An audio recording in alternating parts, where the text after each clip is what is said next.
Okay, so here we're going to look at a short interaction between Lady Macbeth and Macbeth from Act 1, Scene 7.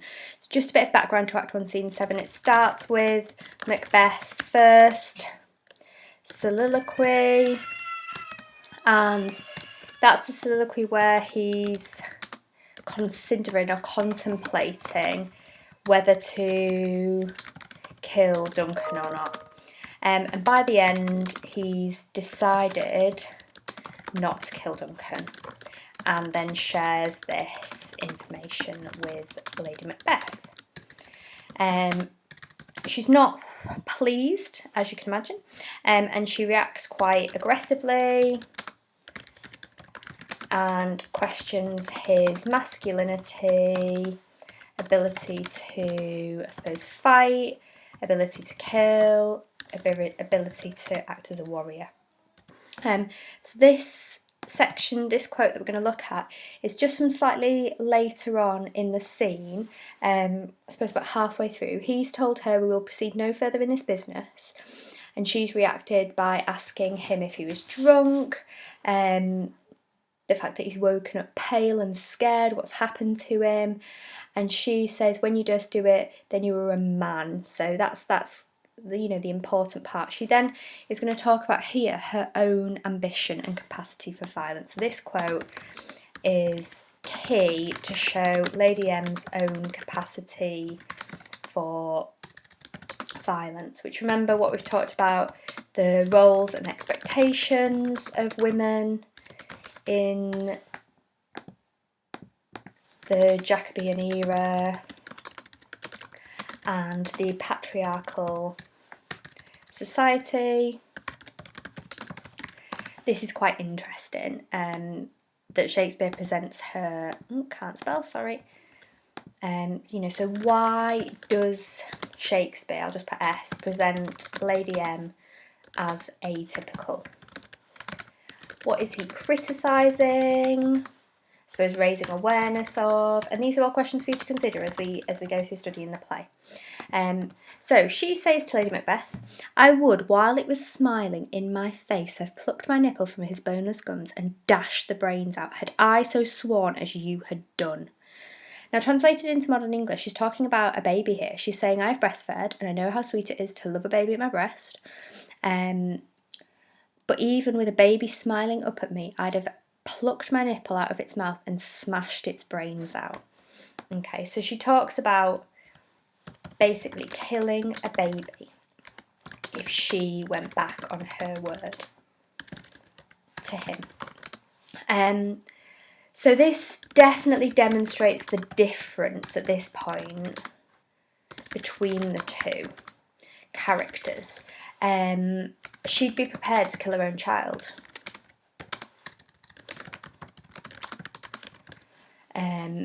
Which is a shocking idea, really, for anyone. But particularly it does disrupt, disrupts the typical idea of what women and mothers are like. She makes her husband seem unmanly. There's almost kind of a role reversal here. Excuse me. So we get a real idea of her brutality and mercilessness in this section. I mean, it is still interesting that she uses, or Shakespeare chooses to use, such violent imagery, which we'll analyse in a little bit for AO2, yet she doesn't kill. She's not prepared to kill Duncan, and she actually says later on in Act 2, "Oh, well, I would have killed him if he didn't look so much like my father." So there's an excuses there for why she couldn't do it. So it is quite a graphic imagery. Let's have a quick look at some of the key sections. So this is particularly interesting. So we've got this violent imagery, the verb dashed, meaning smashed. It's not a quick killing. Well, it could well be a quick killing, but it's certainly not a painless killing. There's a real sense of suffering there, suffering of an innocent. And so she shows kind of no morals, no understanding of why this would be shocking. No shame, really. Particularly if we contrast the smiling with the dashed as well. So the positive kind of imagery of that verb smiling contrasted with the violence of the dashed is particularly kind of salient. It's important. So she says this to him, and then he responds with, if we should fail. She says, we fail? Question. So she questions it. And then she says, but screw your courage to the sticking place. And then I'll just add a second part in there. She says, and we'll not fail. So this is a particularly interesting section here. So screw your courage to the sticking place. Okay, so we can continue to talk about the violent language, so another violent verb that Shakespeare uses and chooses for, remember this is Lady Macbeth stating, to screw. So if we think about, in order to screw a screw into something, you need to create a hole and use force with which to leave a permanent kind of mark, feature, I suppose, damage to something, which links again back with the dash the brains out. The second part of the quote, screw your courage to the sticking place. So what does it mean? It basically just means if you can get your courage up, hold on to it. Okay, force yourself. So fix your courage somewhere. Don't lose your courage. And this sticking place has interesting origins. So this is the first appearance of the phrase sticking place. No reported use before, so Shakespeare has created this phrase. There's a few different definitions for what it could mean. Obviously we can interpret it to mean just somewhere where you would stick something, somewhere that it would hold. So a sticking place, so he could put his courage somewhere it would hold, somewhere it would stick, somewhere it would remain, so it doesn't disappear, suggesting that she's worried about his ability to maintain his composure. So worried about Macbeth's ability to maintain composure.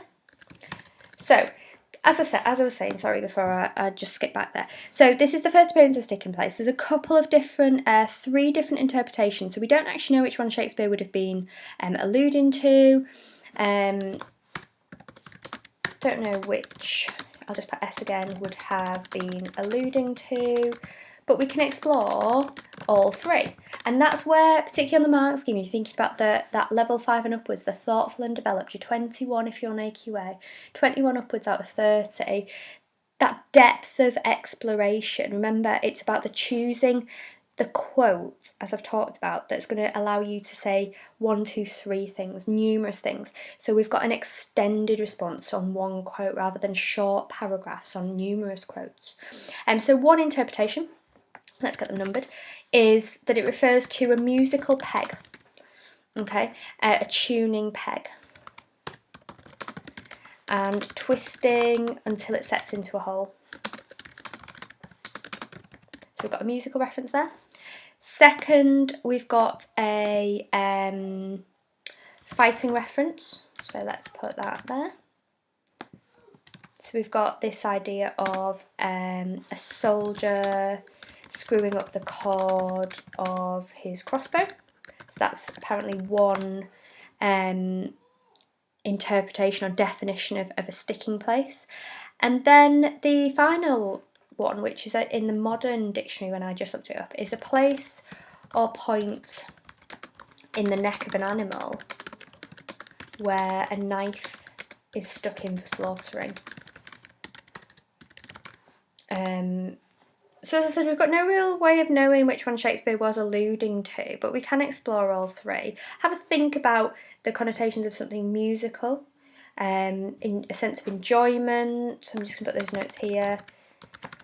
Thinking about the fighting, so the suggestions there that Lady Macbeth wants Macbeth to return to the battlefield, metaphorically obviously.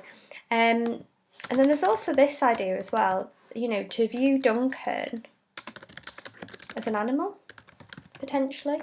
So again, two quite nice quotes here that show the manipulative side of Lady Macbeth, how she uses, or Shakespeare chooses to use language to manipulate Macbeth. And it is by the end of this scene where, so Act 1, Scene 7, where Macbeth decides, I am settled and bend up.